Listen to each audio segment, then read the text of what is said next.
guys, guess who's back? That's right, it's your Lord and Savior, Jade. I'm finally fucking back after all this time, and I have to say, it feels good not to have a sword of Damocles, like, hovering over my head constantly, just waiting to, drop and disintegrate my channel. Everything's Gucci now.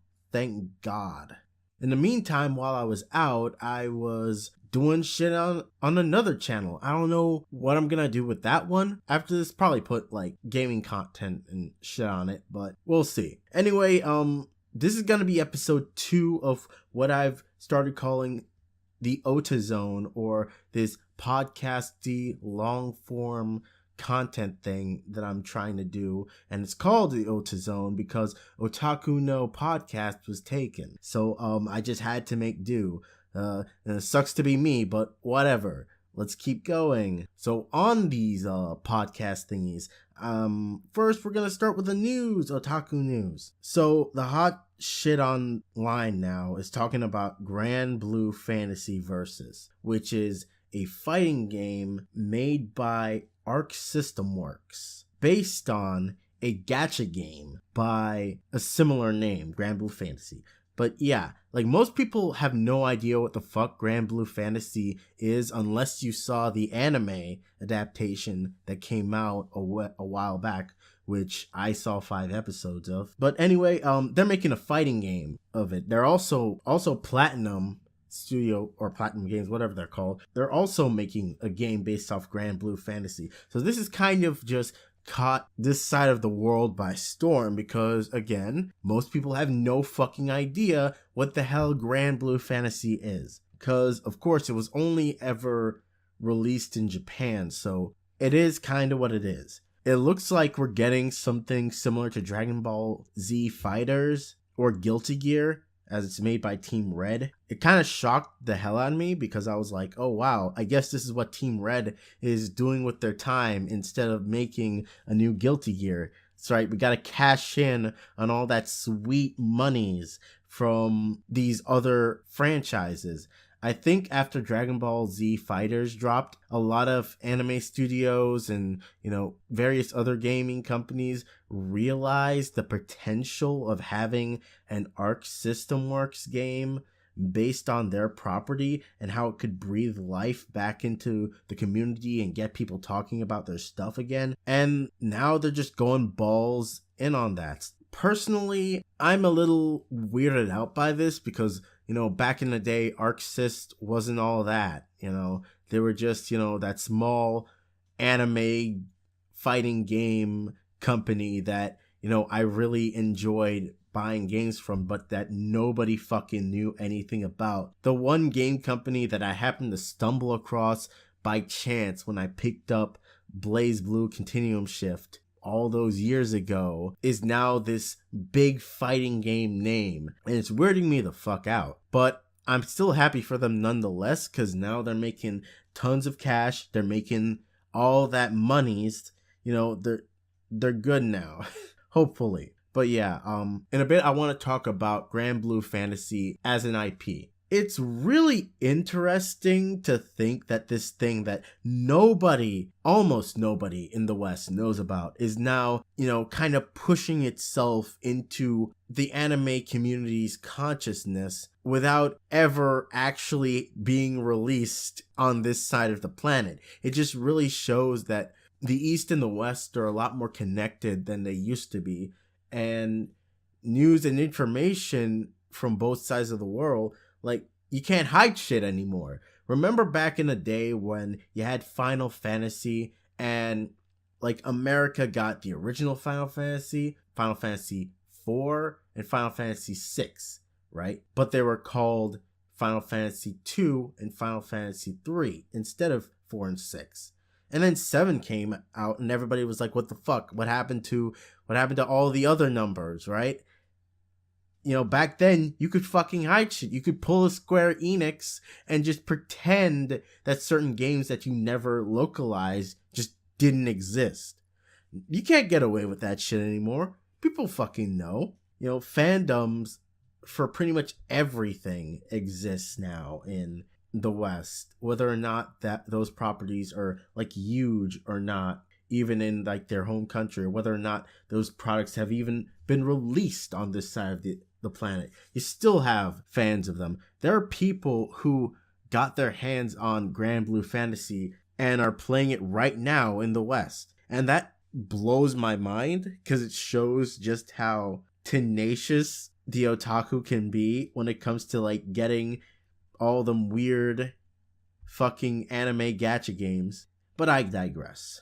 Next on the chopping board for otaku news is Rise of the Shield Hero. Now, I've known about Rise of the Shield Hero long before they had plans for an anime adaptation, because there was manga scans of the manga adaptation of the original work that I got my hands on. And in the West now, a lot of the volumes of the light novel have already been printed. So if you're interested in the original source material, you can go and get it and read well into the story without any difficulties. So it's not that surprising that there is some excitement over the release of this story, but some of you may be wondering, oh well, what's so great about the Rise of the Shield Hero? What makes it different from any garden variety isekai? And I would have to answer, at least to me, it's just the dark, cynical aspects of the story. A lot of isekais are kind of really light and upbeat and about, having a good old time, being the anime hero guy and beating up rapists that are coming after your cute anime girls and whatnot. Kirito. But Rise of the Shield Hero is about a guy who gets fucked, and he gets fucked hard, right?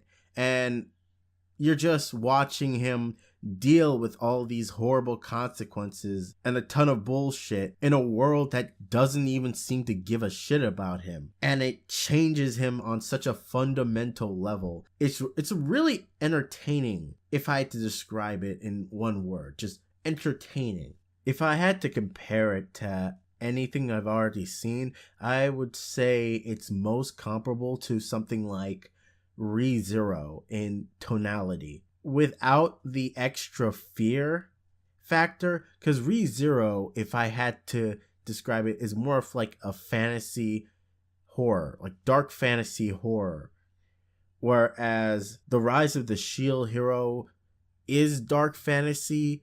It's not particularly horror focused. It's more like Game of Thrones, humans are horrible, shitty people type thing. So if you're looking forward to that, or if you're even interested, it comes out on January 9th. I'm really hyped to see what they do with it. Hopefully the adaptation doesn't suck balls, but who knows. Now, that's all for otaku news, because if I'm being blatantly, boldly honest with you, my listener, I came up with otaku news the day I recorded this shit. So I don't really have that much cataloged or figured out in that department. As you can tell, I'm just rolling with the punches, doing it as I'm going, shooting the shit, so to speak. So don't expect this one to be too terribly long, since I'm still trying to figure shit out. Hopefully I'll be able to get this whole thing to grow in time as I figure shit out. But until then, hopefully you stick with me. Next part of the podcast, Obsession of the Week, where I talk about shit that I've personally been obsessed with. Because in episode 1 of the Ota Zone, I established, some grade A Ota Zone lore right here, I established that a defining factor of the otaku is obsession. Being obsessed with something. In fact, that's the core root of the term otaku to begin with. So, Obsession of the Week is a way that I let my obsession, my disgusting otaku fantasies run wild, and you can bask in all of my nerdiness. So yeah, first up on this list, I have to say, over not just this week, but the past week, I really, really got into Euro camp, or laid back camp for non-weebs out there. I don't know why you'd be listening to this, but just in case you're there, it's called layback camp in English. And I've been avoiding that show for so fucking long for some reason. I have no idea why. I just kept avoiding it. And a couple friends of mine just said, hey, fucking watch the goddamn show. And I just decided to one day, and I fucking loved it. And that's one of the funny things with a lot of shows or like pieces of media, is that things that are popular, sometimes you tend to want to avoid them, even if the consumption of such media would make you extremely happy in the long run. It's a really weird way we humans behave when you really think about it, since I know this is not just me. The great thing about Eurocamp was just how sugary sweet and warm it was. Like a jelly-filled donut. The word everybody and their mother uses to describe Eurocamp is comfy, and I don't deny that. It really is. It's one of those shows where you get a blanket, you cover all the way up to your fucking neck, and you just chill out with a cup of hot chocolate and sit back, take it in, and just relax. For the uninitiated among you, Eurocamp is about a group of girls who camp. It's moe as fuck and teaches you some shit about camping in the process, while strengthening your desire to see these girls kind of become closer as a group and expand their camping activities to new, unforeseen, uncharted areas of space-time. Of course, I'm just like building it up and over exaggerating for, fun, but it's a show about camping girls. Just let me have this. I need to like make this sound more interesting, because when you watch it, you fucking fall in love with the show. But me simply explaining it cannot convey how it feels to actually be there watching it. All you need to know is that the show is fucking amazing. You need to go watch it. Preferably after a long, hard day of work with a blanket and hot cocoa. I'll probably do a shorter, much more edited, formal video explaining in detail what I like about it, since off the top of my head, it's kind of hard to quantify exactly at its core what makes this show so great. It's one of those you know it when you see it kind of thing. Anyway, moving on to another obsession I have, and that would be for a much older show called Kokoro Connect. Now, Kokoro Connect's been sitting in my queue list on Crunchyroll for like God knows how long. It's just been there for as long as Crunchyroll has probably existed. Maybe not. Maybe that's just an exaggeration, but that's what it feels like to me. I feel like it was one of the first things I put on my fucking queue list, and I just never bothered to watch it for some reason. I've just been avoiding it, when really I should have been partaking in the sweet, sweet drama that is Kokoro Connect. Yeah, just like Eurocamp, it's a good show. It's, as I said, extremely dramatic. The kind of shit that you can't help but be like entertained by. Now I understand why people watch shit like Bad Girls Club and like a lot of reality TV show dramas. It's the same type of like, ooh girl, you see what happened on that show last night? That kind of thing, where it activates that bizarre part of the human brain where you can't help but be obsessed in the mundanities and the dramas of other people's lives. It's the same fucking place. It's coming from the same place. And the show itself, if I had to describe it in terms of premise, it's just about a group of friends, group of, horny teenagers who are kind of forced into being in the same club, and they have to learn how to become good friends with one another.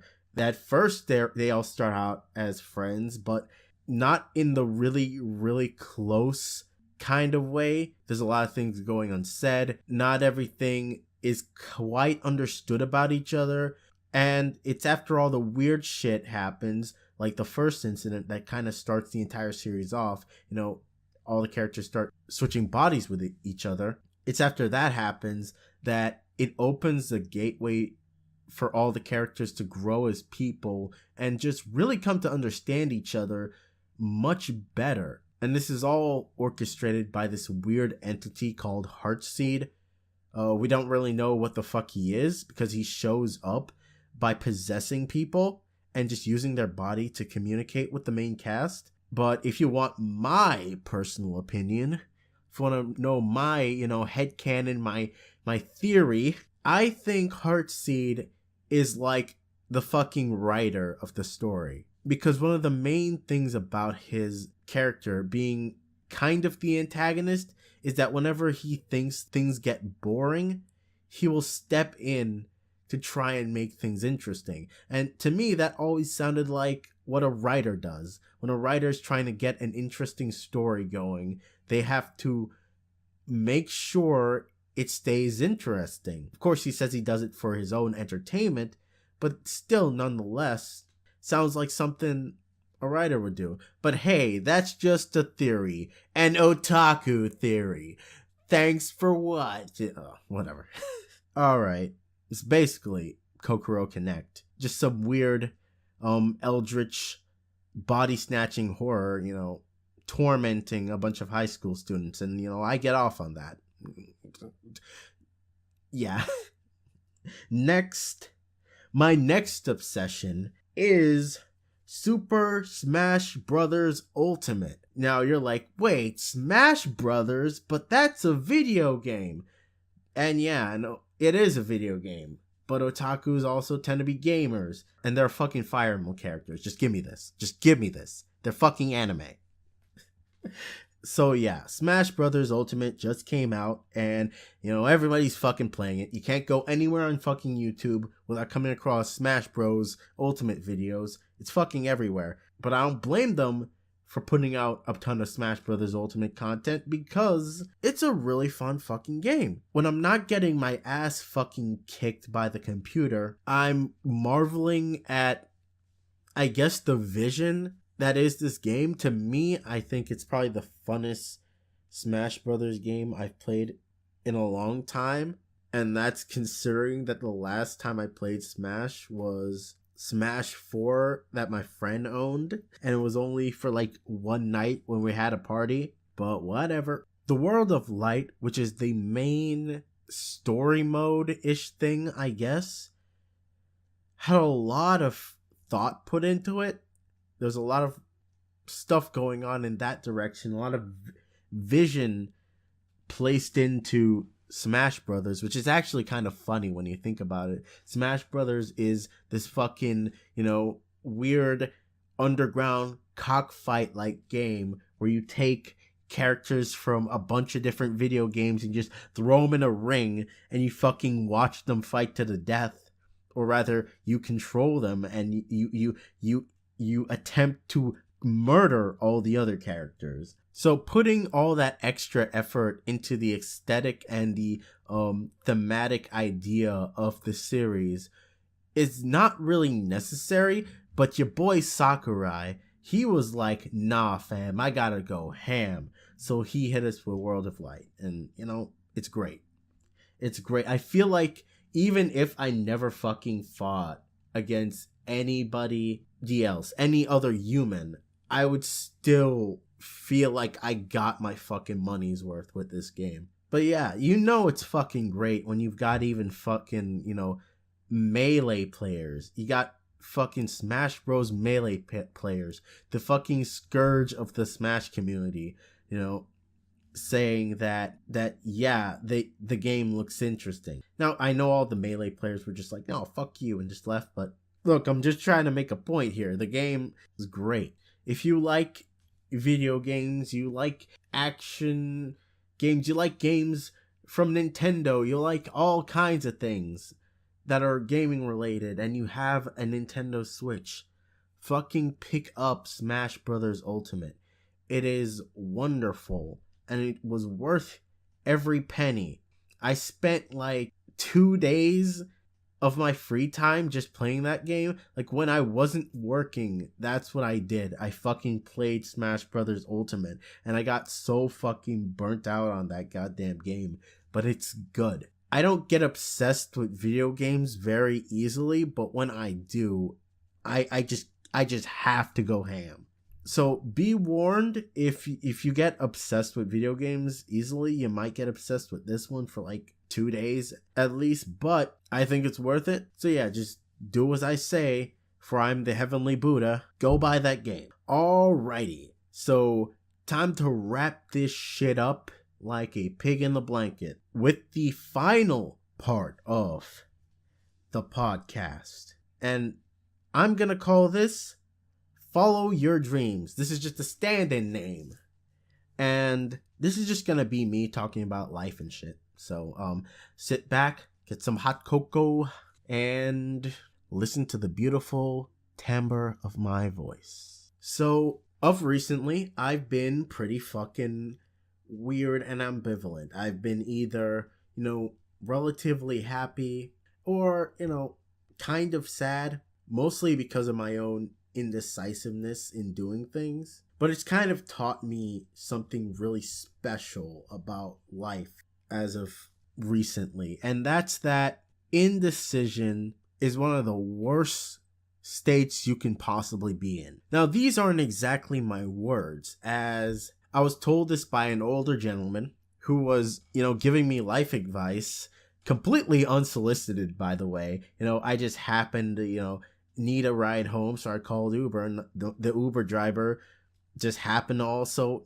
have a ton of life advice for me. It's like, yeah, man, just do XYZ. So think of this as just me adding to what this other guy told. But I think it's fitting for this particular podcast. Now, what prompted this was mainly me just talking about how, hey, I didn't really know what to do, and life was just kind of kicking my ass. I was kind of, miserable for the last couple of days because of my shitty ass job and whatnot. And then this gentleman told me that it's better to have some kind of goal or objective. Otherwise, you'll just be aimless. You won't get anything done because you're not doing anything. You have no direction. You have no goal.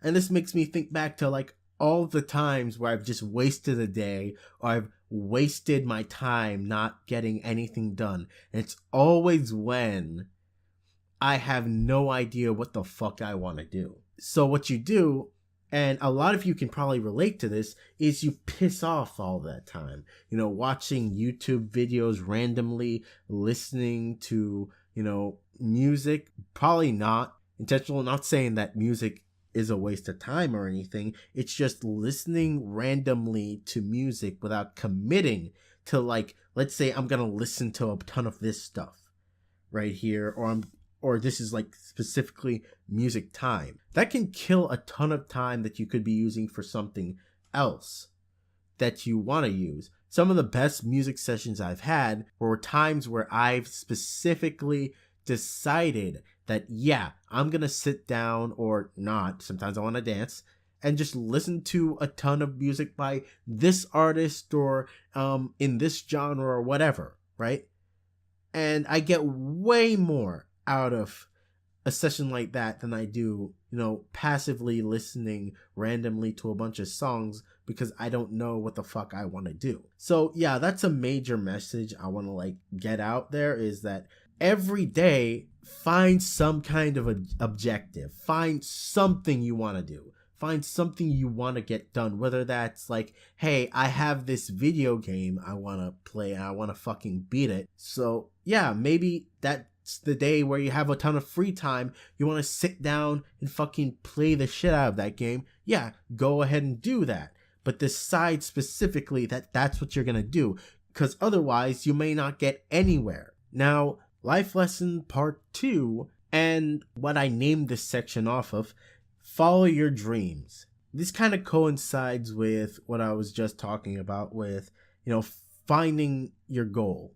So a lot of people kind of just think that, yeah, they're on this earth to, waste away doing something that they don't want to do. Kind of like the situation I'm in right now, where we're all just here to be fucked by some rich billionaire guy. And then, we work ourselves into an early grave and leave this mortal plane to who knows fucking where, or maybe to nowhere. Maybe we just all die and nothing happens. God, that just got fucking dark. But never mind that.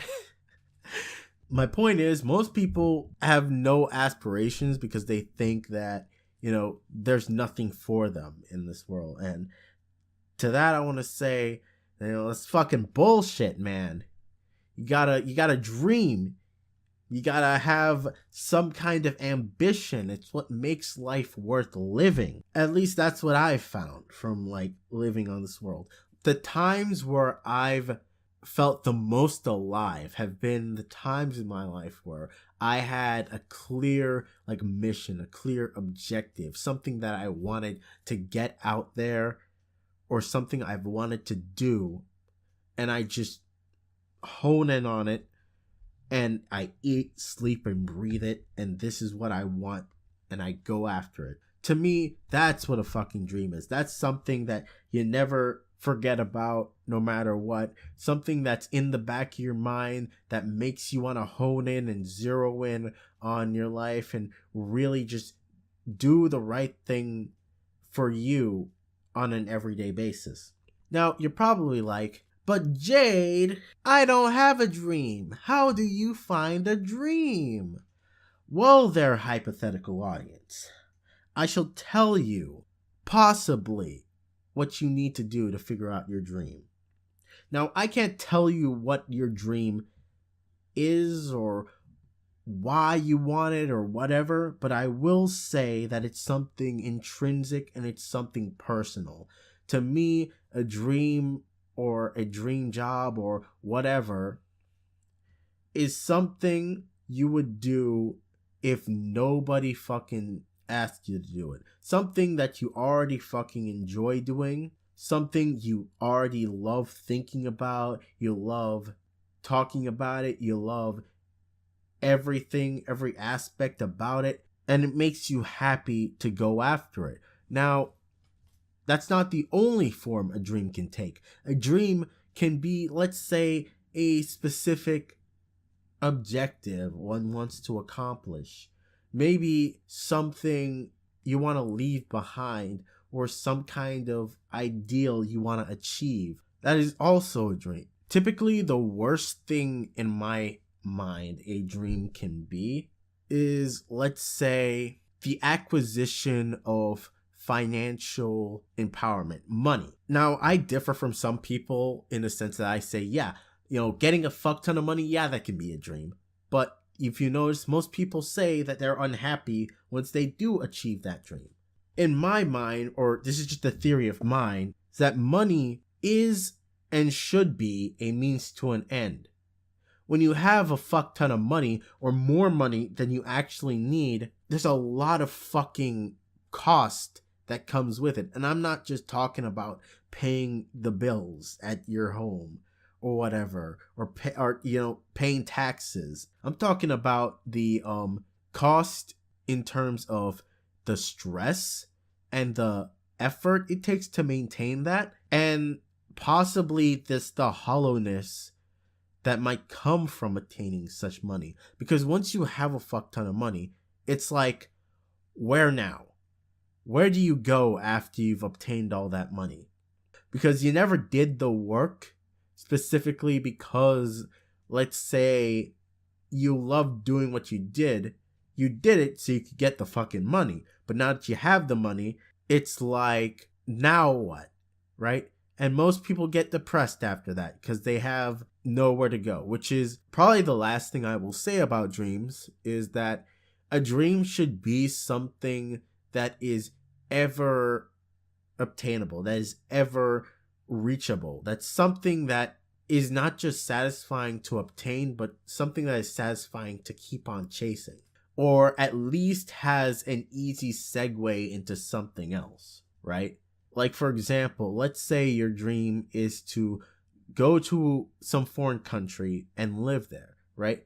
So your dream, once you do get to that foreign country, your dream can be then to further integrate into the society, further learn more about the culture, maybe get a job or start a business there. There's so many more possibilities other than just getting to that country, right? It's an ever evolving dream. And those are probably one of the best types of dreams you can have. Now, to end this, I'll just say thank you so much for watching this. I don't know how long this is going to be, actually. Right now, I'm looking at 42 minutes. Probably going to be shorter than that after I'm done editing this. But yeah, thank you so much for listening. If you're somebody from Jade the Scribe and you stuck around while I was fucking gone for like ever, while I was just MIA, God bless you. I don't know if I would have done the same thing, so thank you so much. If you're somebody from the alt channel I created, Phantom Thief J, thank you for coming over to this one and subscribing to this one too, if you did. And to all of you, don't let your dreams be memes. Go out, conquer the world, show them what otaku have got, kill it. I'll see you guys next time.